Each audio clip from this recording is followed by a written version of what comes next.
ಜನನಾಯಕನ್ cinema ವಿಷಯದಲ್ಲಿ ದೊಡ್ಡ ನಿರ್ಧಾರ ತೆಗೆದುಕೊಂಡಿದ್ದಾರೆ ವಿಜಯ್ ಅವರು. ಎಲ್ಲರಿಗೂ ಗಿರ್ಮಿ ಕನ್ನಡ ಟಿವಿ ಯೂಟ್ಯೂಬ್ ಚಾನಲ್ಗೆ ಸುಸ್ವಾಗತ ಅಂತ ಹೇಳ್ತಾ ಬಿಟ್ಟು ಶುರು ಮಾಡೋಕ್ಕಿಂತ ಮೊದಲು ಯಾರೆಲ್ಲ ನಮ್ಮ ಯೂಟ್ಯೂಬ್ ಚಾನಲ್ ಮೊದಲು ನೋಡ್ತಿದ್ದೀರಿ ಅವರೆಲ್ಲ ಸಬ್ಸ್ಕ್ರೈಬ್ ಮಾಡ್ಕೊಳ್ಳಿ, ಮತ್ತಲ್ಲೇ ಪಕ್ಕದಲ್ಲಿರೋ ಬೆಲ್ಲೈಕನ್ ಪ್ರೆಸ್ ಮಾಡಿ.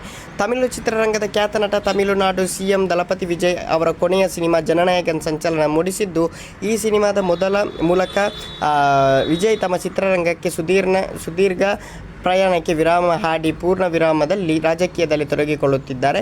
ಹೀಗಿರುವಾಗ ಸಿನಿಮಾದ ಟೈಟಲ್ ಕಾರ್ಡ್ ವಿಷಯದಲ್ಲಿ ವಿಜಯ್ ತೆಗೆದುಕೊಂಡಿದ್ದಾರೆ ಎನ್ನಲಾಗಿದೆ ನಿರ್ಧಾರವೊಂದು ಈಗ ಸುದ್ದಿಯಲ್ಲಿದೆ. ವರದಿಗಳ ಪ್ರಕಾರ ಜನನಾಯಕನ್ ಚಿತ್ರದ ಆರಂಭದಲ್ಲಿ ವಿಜಯ್ ಅವರಿಗೆ ಆನರೇಬಲ್ ಚೀಫ್ ಮಿನಿಸ್ಟರ್ ದಳಪತಿ ವಿಜಯ್ ಎಂದು ಟೈಟಲ್ ಕಾರ್ಡ್ ಹಾಕಲು ಚಿತ್ರತಂಡ ಯೋಜಿಸಿತ್ತು.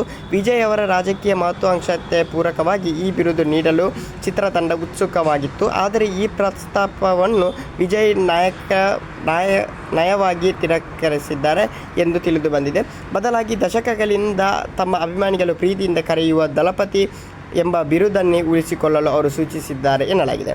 ತಮ್ಮ ಸಿನಿಮಾ ಬದುಕು ಮತ್ತು ರಾಜಕೀಯ ಬದುಕಿನ ನಡುವೆ ಸ್ಪಷ್ಟವಾದ ಗೆರೆ ಇರಲಿ ಎಂದು ವಿಜಯ್ ಅವರ ಆಶಯ.